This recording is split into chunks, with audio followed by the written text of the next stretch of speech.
Hello everybody, welcome back to another video. Today we're driving in the Aston Martin GT4 Vantage, and I wanted to talk a little bit about the state of GT4. It's been out for a while now, the GT4 DLC for Assetto Corsa Competizione.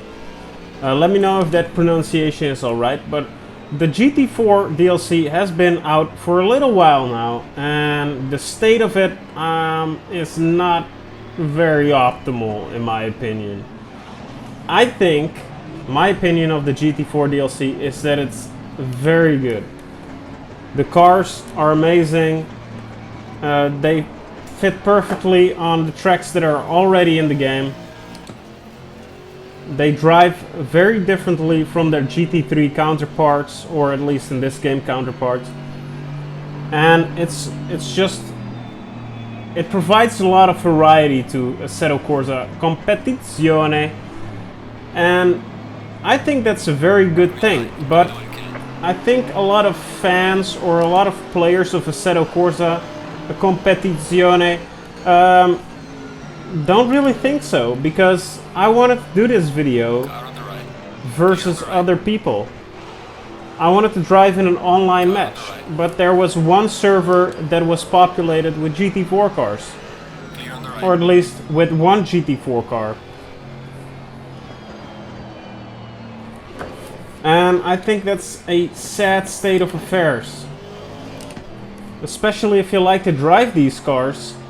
You would like to drive them against other people, and not just the AI. And that's kind of hard right now. And I don't know why. So if you know why that is, let me know in the comments down below. I know that the GT3 cars are very, very good in Assetto Corsa Competizione. Okay, I'll stop with that. But the GT3 cars in this game are absolutely amazing. They're, I think, the best in the whole of sim racing. Car on the right. Clear on the right. But I think the GT4 cars have a similar space have a similar place in the sim racing space. I think the GT4 cars from Assetto Corsa that I've played with aren't up to snuff at all if you compare them to these guys. I haven't played iRacing GT4 cars, so I won't comment on that, but I think these cars are very well realized, and I would love to race them some more against other people who'd like to drive GT4 cars, but it's not happening at all. And it might be that people are just so used to driving GT3 cars, oh my god, that, oh god, dangerous situation here. But I think a lot of people are so used to their GT3 cars, or are so familiar with them, that they have a hard time switching to something different. And I get it that most people who have ACC have the GT3 cars, because you don't have to buy DLC to get all the GT3 cars, but you do have to buy the DLC for GT4, and I think therein lies the problem, or at least the problem that less people play it, because there's less people online to play with. Less people are, or fewer people are interested in racing them against the 3 or 4 guys online that are also racing them. So I think it's some kind of positive feedback loop, because few people are driving these cars, fewer people are interested in driving these cars, resulting in the few people that drive these cars to quit driving these cars online, just like I am doing right now. I could have joined that server with one other GT4 car, and maybe waited until the lobby filled up. Maybe some other people would have joined if they saw Hey, there's 2 guys in here, I want to race against some guys, sure, I'll join. But I didn't do that. I took the easy way out. Now that I'm lucky enough that the AI is alright, but if that weren't the case, these GT4 cars would have just been thrown to the side. Nobody would be playing them if this was iRacing and nobody was playing the GT4 cars. Then nobody would have incentive to play them, and the cycle continues. Oh god. But maybe I'm wrong about that. Maybe people just don't like them because they're somewhat slower.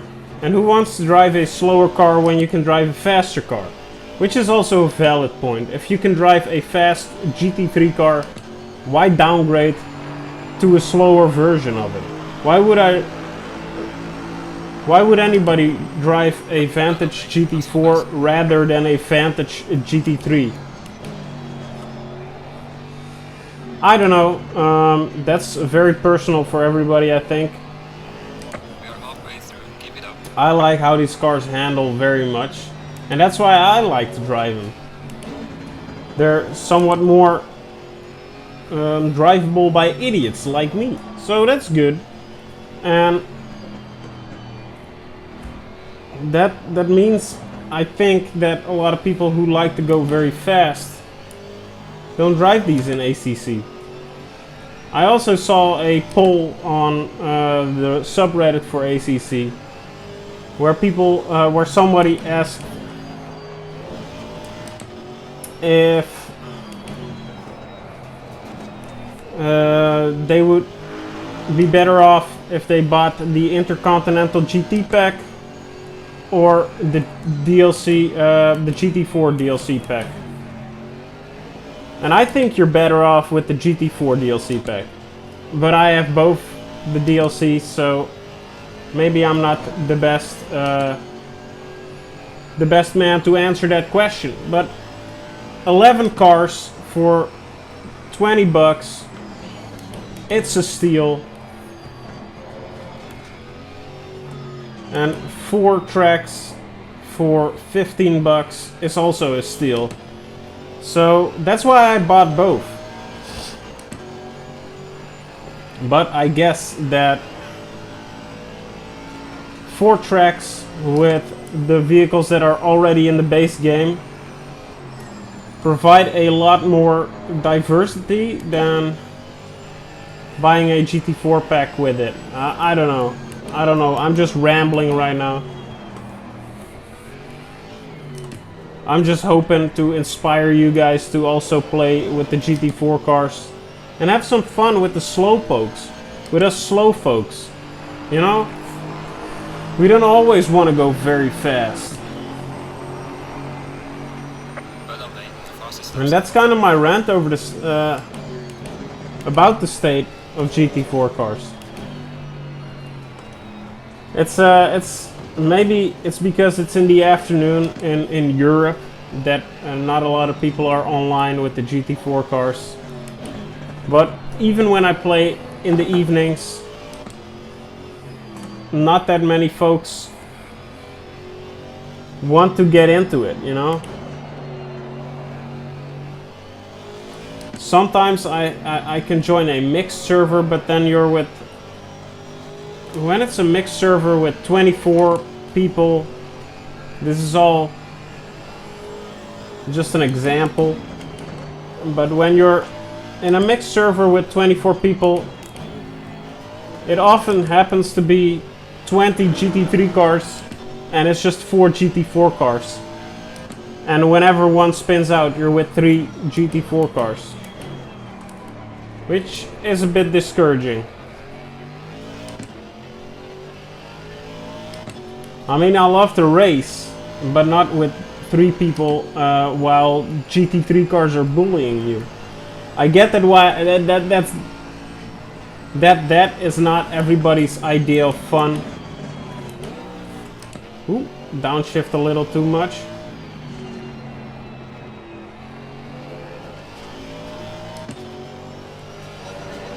But yeah. What do you guys think about the state of GT4 cars and the state of the GT4 spheroid, if you will, in Assetto Corsa Competizione. Oh boy, that's a little bit... I downshift too much in this car. And to be honest, this is like the first real race I do in the Aston Martin. It's a bit of a vanilla GT4 car in my opinion. But very drivable. But to conclude, to wrap it all up in this last lap, I think that the GT4 DLC is very outstanding. I think it deserves a round of applause and a standing ovation from all of us. And I would love to see some incentive from Kunos to drive the GT4 cars, you know? Also, I would just like to see some incentive to win races from Kunos. Like some badges. Think of, this is just me spitballing, just from the top of my brain. It's just a stroke of genius I'm having right now. If you have played Modern Warfare 2, which is a great example for what I'm trying to explain here. Modern Warfare 2, by doing challenges, you would earn like these title plates and these accolades, and you could have like an emblem and a title plate besides your name, or it was like the display of your name. I think such a thing, such a system would help to incentivize clean racing if it's done properly, and even winning, you know. You feel way more accomplished when you've won a race and you only need 9 more races for that cool title plaque that would state your name, if you know what I'm saying. If you make it through 10 races without any accidents, you get an icon or an emblem, or... You get what I'm saying? I think that would very much help with incentivizing people to race cleanly and to lordy lord, and to race some more against other people, and to race cleanly and to try to really win. Anyway, that's kind of my ramblings of a madman about the GT4 cars, the state of ACC, I guess in general. If you made it to this part of the video, thank you so much for watching the whole thing. Thank you for supporting me through all my mad ramblings, through all my silly videos. And yeah, I hope you liked this video. Oh lord. And I hope to see you next time, my beautiful baby boys, my beautiful baby girls. Sleep tight tonight. Don't let the monsters under your bed bite, because they got some sharp little teeth. Anyway, I hope to see you later. I love you. Mwah.